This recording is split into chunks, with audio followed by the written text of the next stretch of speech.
My name was Sarah Miller, and I was 48 years old when my life split into before and after. I made a mistake, the same kind another woman in my town had made. We were both mothers, both stumbled, but she had a lawyer who cost $50,000. Mine cost $500. She walked out of the courtroom smiling. I walked out in handcuffs. From that day on, I understood that prison in America begins long before the bars. It begins with the price of your freedom. If this story resonated with your soul, click subscribe and let me know in the comments which city or country you're listening from. I'm truly curious to know where you're tuning in from. My name was Sarah Miller. I was 48 years old, and before all of this, I had been working as a cashier at a small grocery store in Dayton, Ohio. I was not extraordinary, not invisible either, just one of those people who quietly held the world together by scanning groceries, smiling politely, and stretching every paycheck to cover rent, utilities, and the endless stream of small expenses that always seemed to rise faster than my wages. That was who I had been before I stepped into the courtroom, where the air smelled of polished wood, stale coffee, and finality. The walls of the courtroom seemed to lean inward as I sat on the hard wooden bench reserved for defendants. The American flag hung in one corner, limp under the fluorescent lights, and the seal of the state loomed behind the judge's chair. I had seen these images in textbooks and television dramas, where justice was painted as noble and blind. Yet in that moment, I could feel that justice had eyes, and they were already measuring me, weighing me, placing me into a box long before the gavel struck. I felt the weight of my clothes, a plain blouse and skirt that had faded after years of wear. My shoes, scuffed from months of double shifts, looked out of place on the polished floor. Across the aisle, the prosecutor stood in a sharp suit that glimmered under the artificial light. His voice carried with a rhythm designed to cut, each syllable hitting like a nail hammered into wood. He listed my mistakes one by one, each framed as if they were intentional, malicious choices rather than desperate acts made by a woman who had too little and tried to stretch it too far. Beside me sat my lawyer. He was young, perhaps too young, his tie crooked, his suit wrinkled from long hours and too many cases stacked on top of one another. He smelled faintly of reheated coffee, and his hands trembled slightly as he shuffled papers that seemed too thin to carry the weight of my life. He leaned close to whisper encouragement, but his voice barely reached my ears over the echo of the prosecutor's accusations. He had been paid $500, the most I could gather, by pawning my mother's locket and selling off a few pieces of furniture. $500 for someone to stand beside me in the arena of law. I watched as he failed to object to claims that twisted the story beyond recognition. Each omission felt like a betrayal, though I knew it was not malice. It was exhaustion, limitation, the quiet defeat of someone who had too much on his shoulders and not enough strength to lift it. When the judge glanced at him for rebuttals, his words fell flat, barely audible, and were swallowed by the silence of the courtroom. Then, as though fate wanted me to suffer twice, I saw her. Across the aisle sat another woman, her case scheduled on the same day. She was my age, perhaps a few years younger, dressed in a tailored suit with her hair freshly styled, makeup applied with the confidence of someone who never had to rush. Her name was Laura Henderson, though I would not learn the details of her story until later. For now, I only knew that she was charged with the very same act as I was accused of, altering a check, trying to fill a gap in a life that demanded more than it gave. But she had a lawyer whose name carried weight in this county, a man known for turning the tide of hopeless cases. His fee had been $50,000, a sum so astronomical to me it might as well have been a mountain made of gold. I listened as her lawyer spoke, his voice strong, confident, polished. He challenged every word from the prosecution, demanded clarity, highlighted inconsistencies in the evidence. He made her story sound like a mistake, a misunderstanding, the kind of error anyone could stumble into. His tone carried authority, and the judge nodded, taking notes with careful attention. When my lawyer tried to speak, his words barely landed. When hers spoke, the room seemed to bend toward him, as though gravity itself answered to money. I looked around at the faces in the gallery. Some sat in quiet judgment, others with curiosity, but no one saw me as a woman, as Sarah Miller, mother of two, tired cashier, someone who had lived an ordinary life filled with ordinary struggles. To them, I was already reduced to a file number, a name on a docket, a symbol of poor decisions. And yet Laura, sitting across the aisle, with her polished shoes and expensive counsel, looked like redemption wrapped in silk. The judge's eyes flicked between us, but I could feel the difference in the gaze. Toward her, it was measured, considering, almost gentle. Toward me, it was impatient, heavy, final. The difference was not in the charges, nor in the evidence. It was in the invisible currency of power. It was in the 500 I had scraped together and the 50,000 her family had produced without a tremor.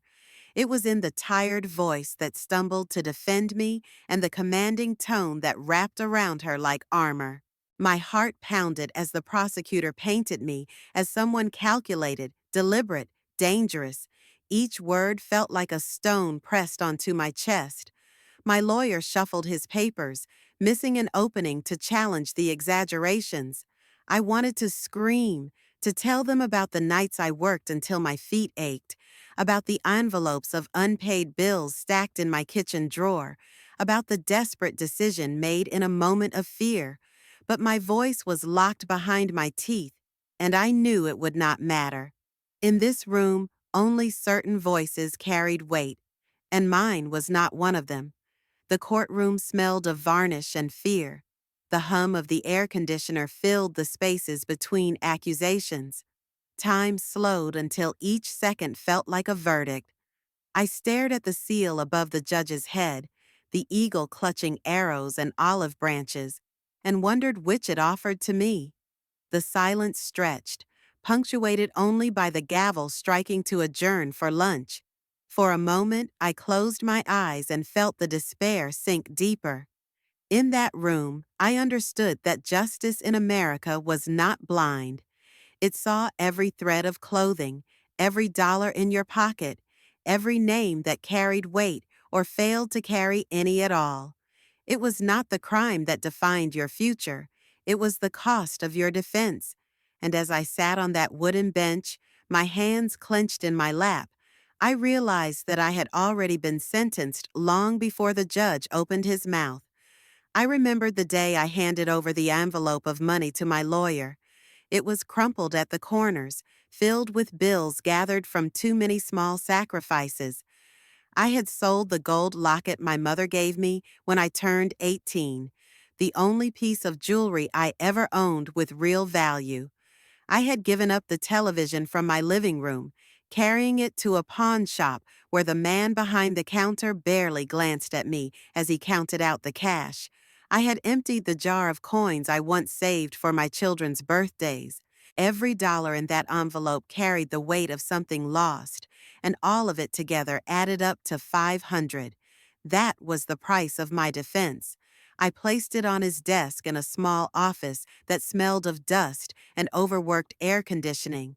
The walls were lined with sagging shelves filled with files, their edges curling from overuse. His desk was covered in papers, coffee cups with brown stains at the rim, and an old computer that hummed louder than it should.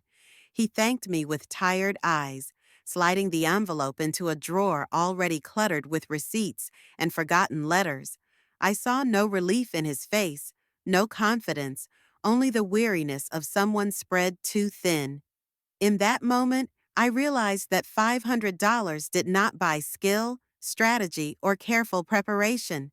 It bought presence, just someone to stand beside me so that I would not face the system alone. I wanted to believe it meant more, but I knew deep down that it didn't. It was a placeholder, a small shield made of cardboard held up against a storm. I thought of what 50,000 must look like. I pictured checks written without hesitation, credit cards swiped with confidence, retainers placed on the desks of lawyers whose suits were pressed and whose names carried weight in every courtroom they entered. 50,000 could build an entire narrative, could hire investigators to dig through the past, could commission expert witnesses to testify with authority, could polish a story until it gleamed like truth. My 500 could not buy even a fraction of that. It bought silence where there should have been questions. I remembered the first meeting we had about my case. I had brought a folder of receipts, notes, and details I thought might help. I placed them on his desk, and he nodded absently, barely skimming through the pages before tucking them away. He did not ask for witnesses, did not look deeper into the inconsistencies in the police report, did not question the circumstances that had brought me there. He was too busy. He had a line of clients waiting outside his door, each clutching their own envelope of small sacrifices, each hoping he could stretch himself far enough to cover them too. I watched him in court, flipping through thin notes that barely scratched the surface of my story. His voice wavered as he spoke, lacking conviction, not because he wanted me to fail, but because he simply had nothing stronger to give. The 500 I had handed him did not allow for preparation. It did not allow for long nights of research or carefully planned arguments. It bought me a seat next to him and the fragile comfort of knowing I wasn't standing alone. I thought often of the invisible scale that weighed us. On one side, my 500, a sum gathered through desperation. On the other, her 50,000, paid with ease. That scale did not measure guilt or innocence. It measured resources. And in the courtroom, resources determined outcomes. The prosecutor spoke with confidence because he knew the imbalance would hold. He knew my lawyer's hands were tied before the trial even began. There were moments when I imagined what it would have been like if I had been able to afford more. If I had walked into a law office with high ceilings, polished furniture, and staff who greeted me with smiles instead of glances at the clock. If my lawyer had called me in for weekly meetings, reviewed every detail, questioned every inconsistency, and built a defense strong enough to stand. If he had spoken with authority that filled the room, the kind of authority that made even judges lean forward to listen. But those were dreams reserved for people with bank accounts that never trembled, for families who could write a check without selling the pieces of their past. The 500 followed me like a shadow. Each time my lawyer failed to object, each time he stumbled through a response, I felt the number written across my forehead. 500. Not enough to matter. Not enough to change anything. It was the silent figure that defined my fate before a single verdict was spoken. When I sat in the courtroom, I felt stripped of everything but that number. My blouse, my tired shoes, my worn face, none of it mattered. What mattered was that 500 could not stand against 50,000. That was the cruel mathematics of justice. One woman's freedom cost less than a second-hand television, while another's was gilded in retainers and expert testimony. I remembered how my children looked at me when I left for court, their eyes filled with questions they did not know how to ask. They believed, as I once did, that truth mattered, that telling your side of the story was enough. But I had already learned the truth. In America, truth had a price tag, and mine was too small to purchase it. Each night I sat awake in my bed, staring at the ceiling, running numbers in my head. I thought of all the ways 500 could have been different. If I had worked one more job, sold more of what little I had, borrowed from people who had nothing to lend. But even if I had doubled it, tripled it, It would never have reached the sum that bought her freedom. I had been trapped long before the trial began, trapped by the walls of poverty that narrowed around me until the only path left led straight into the courtroom. The envelope of money, now long gone, lived in my memory as a symbol of futility. I had handed it over with trembling fingers, hoping it would buy me a chance. But what it truly bought was time. The time of a tired man already drowning in cases. The time of someone who could not afford to care too much about one more client. It was not his fault. It was the system's design, a conveyor belt of human lives where the wealthy stepped off with warnings and the poor were delivered into cages. I carried that knowledge with me like a scar. The price of defense was not just measured in dollars, it was measured in futures. Mine had been sold for 500, and no matter how I tried to twist it, no matter how I tried to find hope in the cracks, I could not escape the truth that my worth in that courtroom had been less than the cost of a used car. That was the price of my defense. The first sound that greeted me each morning was the metallic rattle of keys echoing down the corridor, followed by the heavy slam of doors. It was a sound that did not just announce the start of the day, but also reminded me that freedom had been locked away, reduced to something mechanical and unreachable. The walls were thick, lined with peeling paint that held the smell of bleach and dampness.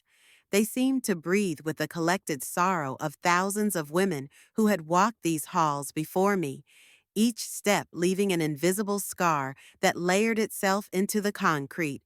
My cell was small, a rectangle of cinder blocks painted a sickly off-white that absorbed no warmth.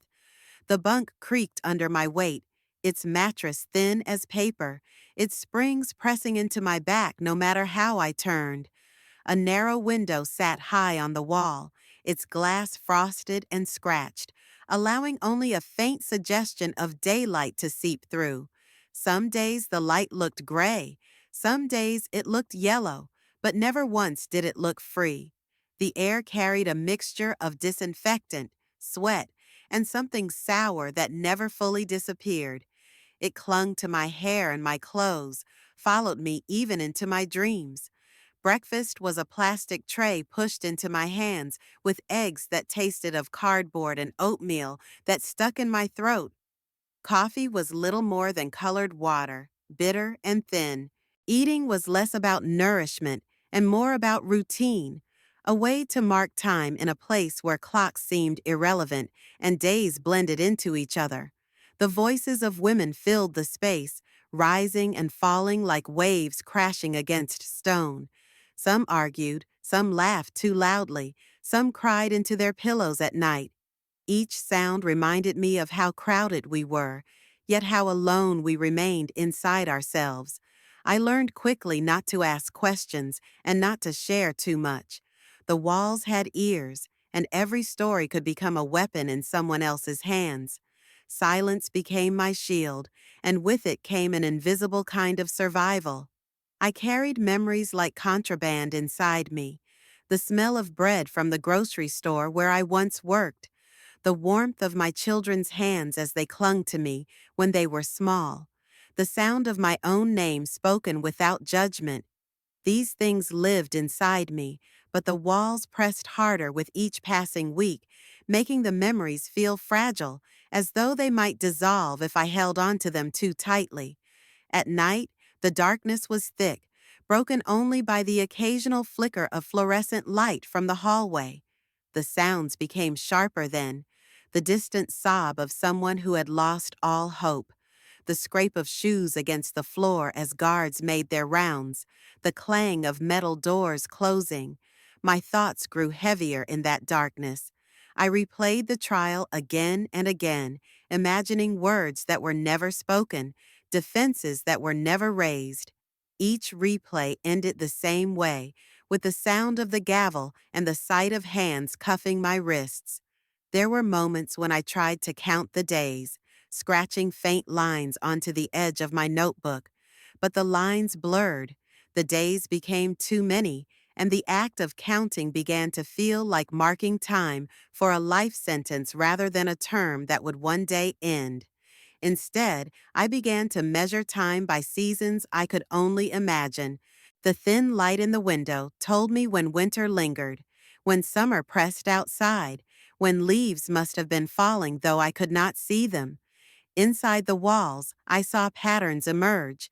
Women with money on the outside received letters, packages, visits that kept their spirits alive.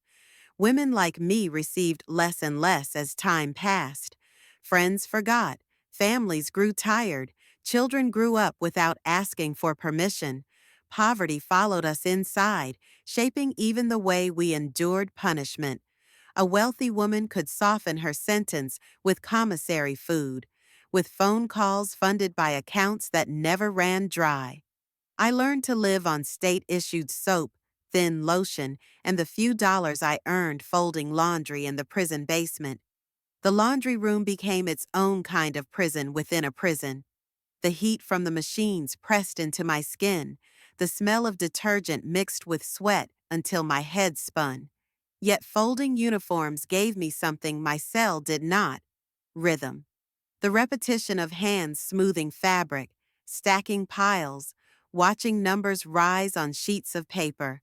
It was mindless, but mindless work was sometimes the only thing that kept despair from taking over completely.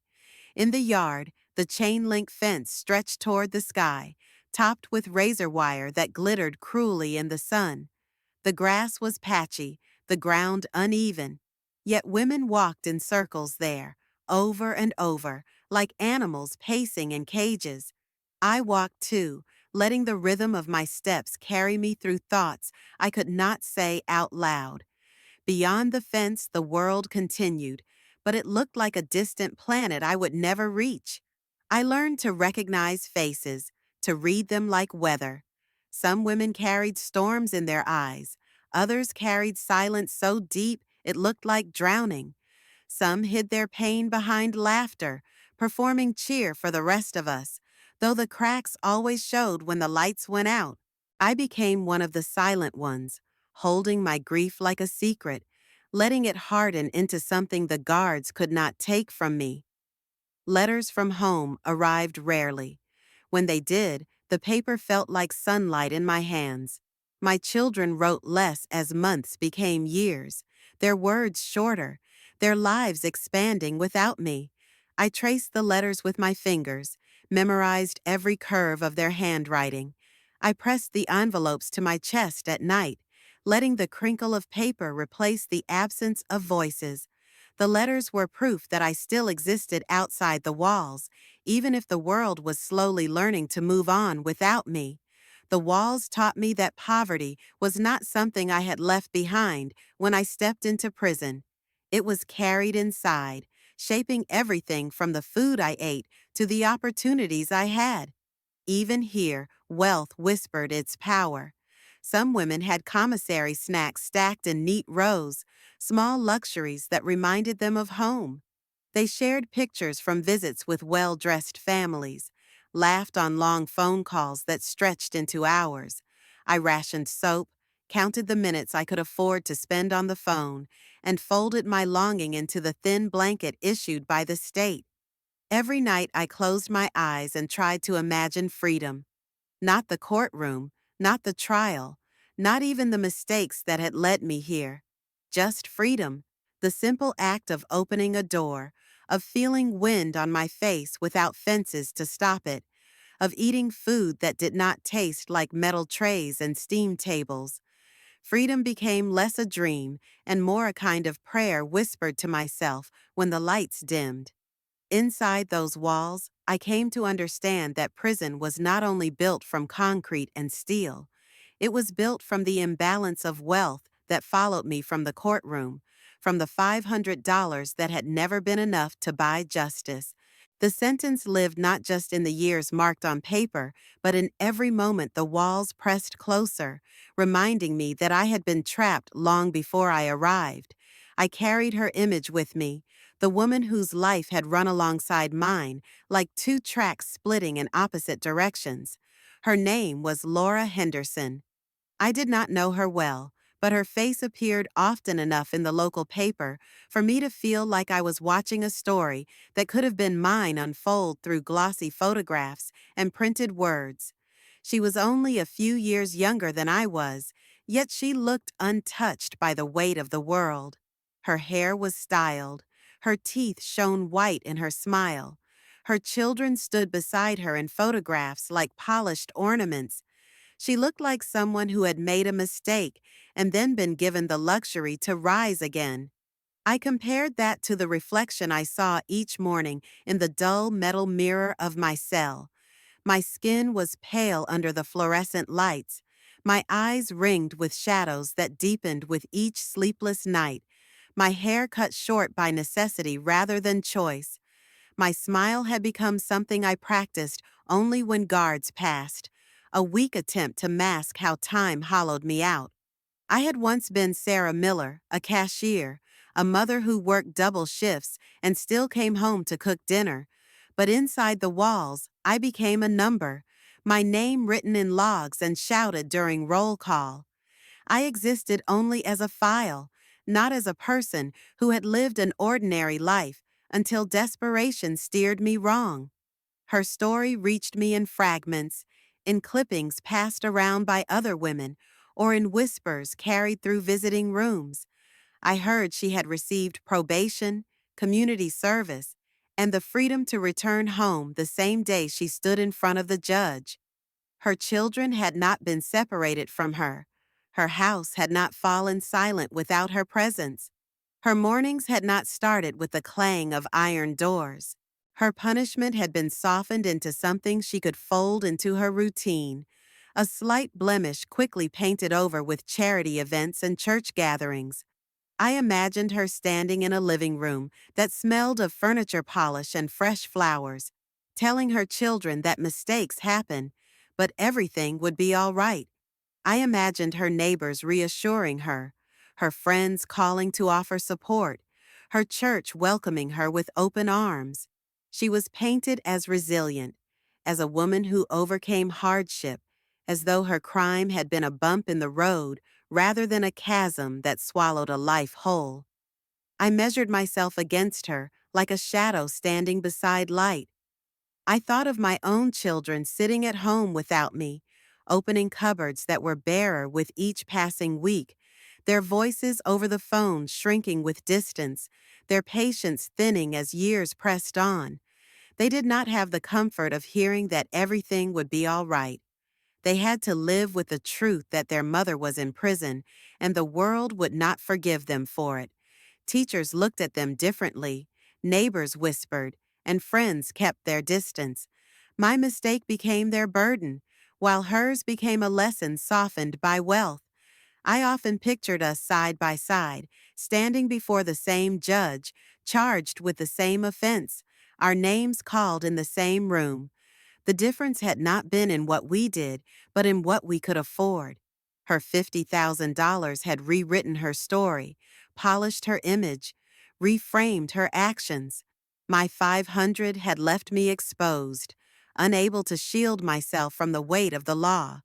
We had both walked into the courtroom as women who faltered, but she walked out as someone redeemed, and I walked out in chains. The newspapers wrote about her charitable work after her sentence, as though her brief brush with the law had inspired her to give back. They showed her serving food at fundraisers, shaking hands with officials, smiling at cameras. Her name began to carry a sense of grace, as if she had turned her mistake into a platform for goodness. My name never appeared in print, except in the small crime blotter section that listed arrests and sentences in cold lines of text. There was no redemption written beside mine, no second act framed for the public to admire. The parallel between us gnawed at me in the quiet hours of the night. It was not envy so much as recognition. I saw how wealth did not erase crime, but transformed it into something survivable, something forgivable. Poverty did not just magnify the punishment, it became the punishment itself. I lived each day behind bars, not because my crime had been worse, but because my life had been cheaper. In the yard, as I walked the same worn path along the chain link fence, I thought of her walking through manicured lawns in her neighborhood. When I folded laundry in the suffocating heat of the prison basement, I imagined her folding fresh clothes at home while the smell of coffee drifted from her kitchen. When I traced the handwriting of my children's letters with trembling fingers, I pictured her helping hers with homework, present at the table, guiding them through lessons I could not. Our lives mirrored each other only in the beginning, before money split the mirror down the center, shattering my reflection and polishing hers. I carried her in my mind, not because I hated her, but because she became the symbol of what had been denied to me. She was proof that justice was not a scale balanced by truth, but a machine powered by money. The same action, the same mistake, the same weakness, yet two completely different sentences. Her fate had been softened by privilege, mine hardened by poverty. The walls around me pressed tighter when I thought of her freedom.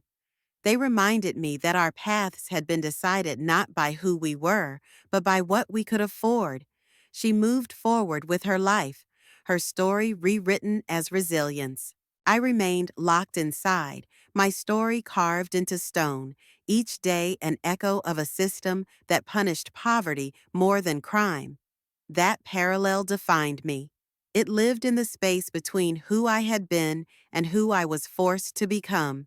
It reminded me that my sentence had been handed down long before the gavel struck, long before I walked into the courtroom. It was written in the empty spaces of my bank account, in the envelope of crumpled bills I had handed to my lawyer, in the way poverty had already wrapped its fingers around my life. Inside those walls, I lived her freedom in my imagination, while serving the sentence that poverty had purchased for me. The nights were the hardest. The silence after lights out pressed down heavier than the blanket on my cot. I would lie flat on the thin mattress, staring at the ceiling that carried stains from years of leaks, and let my thoughts circle endlessly. My mind became its own prison, repeating the same questions, dragging me into loops that had no end. I asked myself when everything had gone wrong. I replayed the years before my arrest, searching for the moment when survival turned into desperation. Was it the day the electric bill doubled and I had to choose between paying it or buying groceries?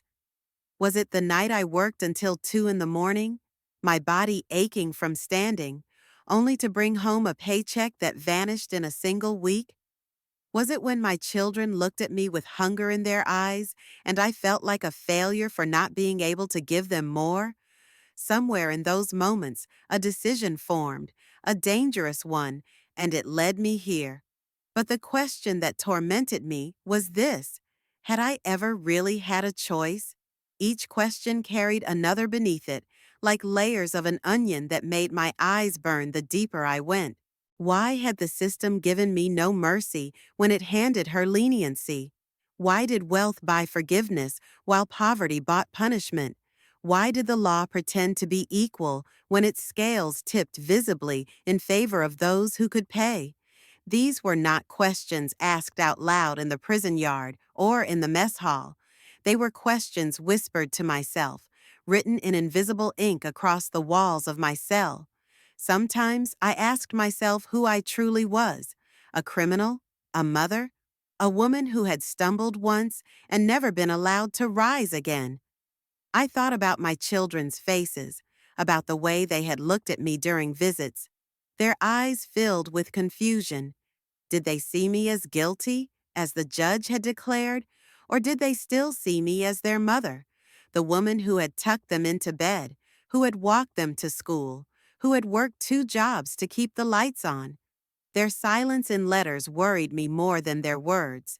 When the sentences grew shorter, when the handwriting grew colder, I wondered if I was losing them too. I asked the walls if they had ever seen fairness. They answered only with echoes of past footsteps and the faint hum of fluorescent lights.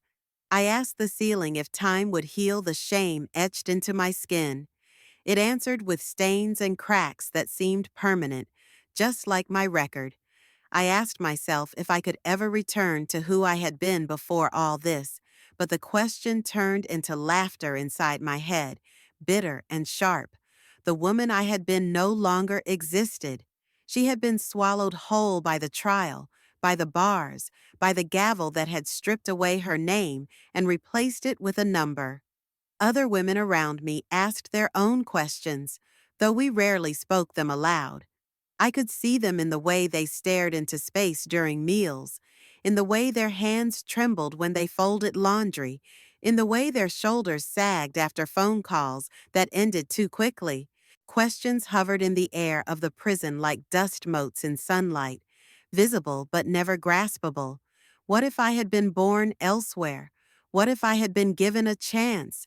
What if someone had cared enough to fight for me? None of us had answers, only the endless rhythm of what-ifs that clung to us more tightly than our uniforms. I asked about justice. The word itself became heavy, an artifact that looked good in books but crumbled when touched. Was justice the gavel that condemned me while sparing her?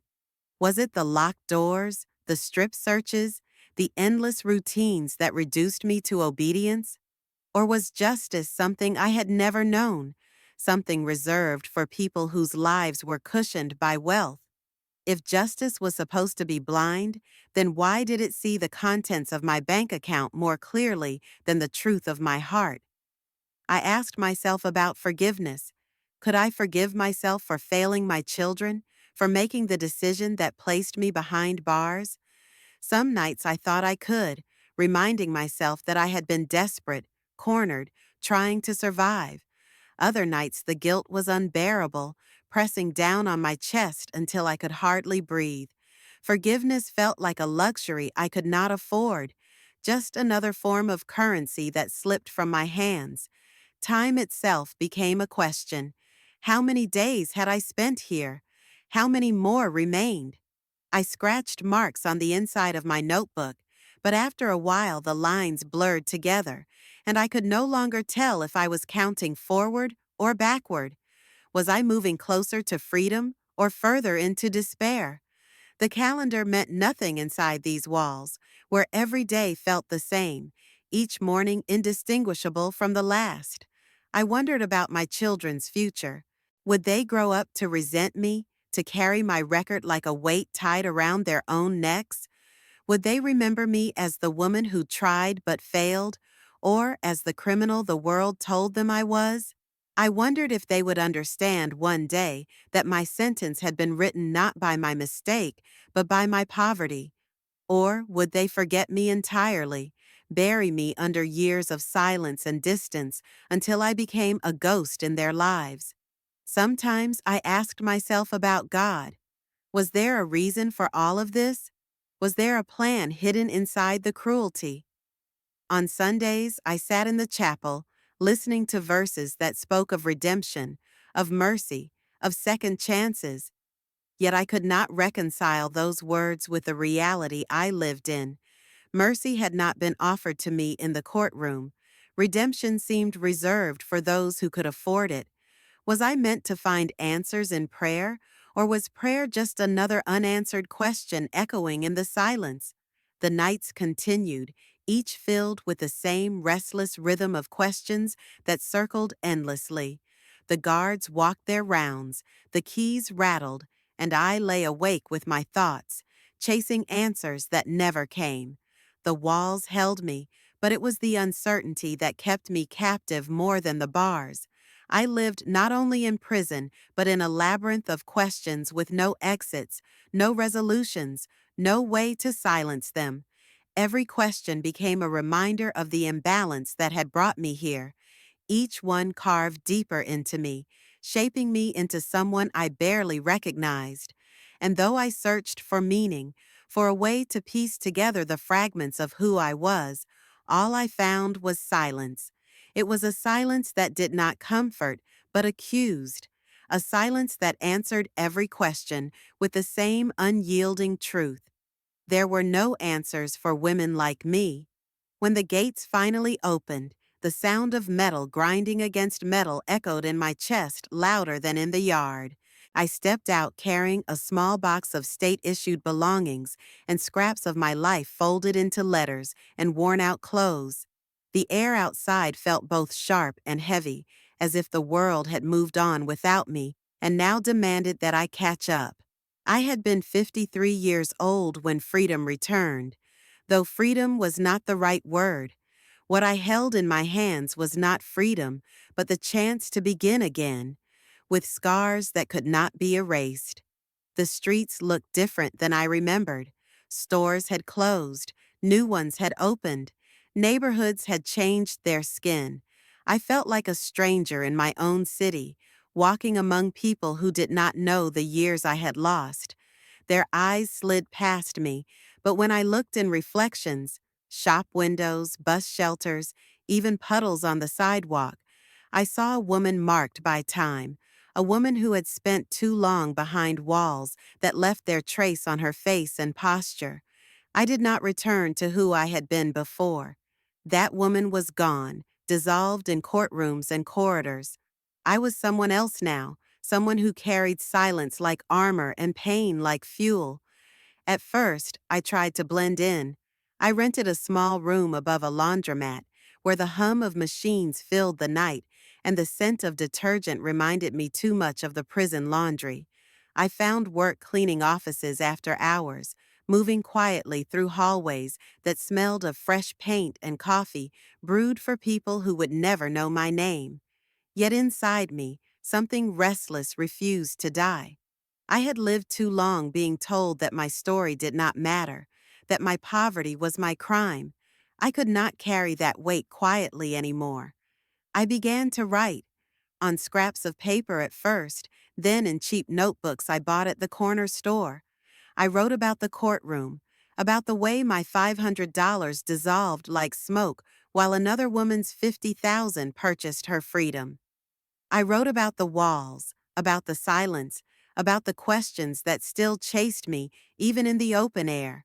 The words poured out like water breaking through a dam, unstoppable, cleansing. Soon I found small spaces where my voice could be heard. A community center allowed me to speak one evening.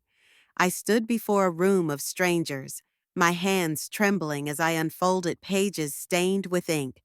I told them about justice that was blind only to the poor, about how money bent the law until it snapped over our backs. I told them my story not for sympathy, but because silence had kept me imprisoned longer than my sentence. The room grew quiet, and for the first time I felt the weight shift. My voice filled the air where once there had only been gavel strikes and accusations. More invitations followed. Churches, schools, small gatherings where people sat on metal chairs and listened. Each time I spoke, I felt lighter. Each time, the faces watching me carried a mix of disbelief and recognition, as if they too had known the hidden price of being poor in America. Some thanked me, some cried, some stood in silence. I carried their reactions like proof that my life had not been wasted, that my pain could grow into something larger than itself. But redemption did not come from others alone. It came slowly, in quiet moments. It came when I received a letter from my daughter, who had been distant for years. She wrote that she had read my words online, shared by someone who had heard me speak. She said she understood now, not everything, but enough. Her forgiveness was not complete, but it was a door cracked open, and I pressed my heart against it with gratitude. It came when I learned that my words had helped another woman fighting her case find the courage to demand more from her lawyer. It came when I realized that I no longer saw myself only as a convict, but as a witness, someone who had lived the inside of injustice and stepped outside still breathing. I knew I could never erase the past. I could never undo the nights my children cried without me, the shame they carried, the birthdays missed, the years wasted in fluorescent light.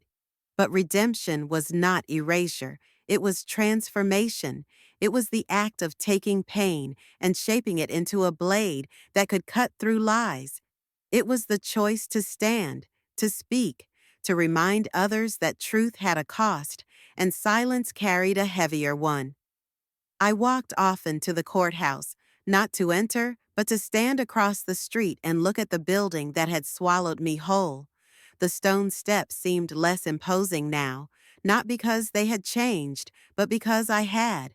I no longer saw them as the end of my life, but as the beginning of my story. Each time I stood there, I whispered to myself that I had been broken inside those walls, but rebuilt outside them. The building no longer owned me. In the quiet of my rented room, I sometimes lit a candle and placed it near the window. I watched the flame flicker against the glass, imagining it was seen by others walking down the street. For me, it was a ritual, a way to honor the years lost and the strength found. The candle was fragile, its flame delicate, but it burned anyway. That was what I had become, not unscarred, not invincible, but still burning. Redemption, I realized, was not given, it was claimed. It was not a gift wrapped in mercy, but a decision to carve meaning out of suffering. My poverty had condemned me, my silence had chained me, but my voice had set me free in ways no gavel ever could. And though I would always carry the memory of the courtroom, of the woman who walked away with probation while I carried a sentence, I knew that my story did not end in comparison. It ended in survival, in testimony, in the steady strength of someone who had learned to stand after falling. I walked through the city with a slower step but a firmer spine. The years had taken much, but they had also given me something unbreakable. Inside me, beneath the scars, lived the quiet truth that I had turned my punishment into purpose. That truth was my redemption, my answer to a system that had sold justice to the highest bidder. I was no longer only the woman who could afford $500. I was the woman who had walked through fire and carried the flame out with her, holding it steady for others to see.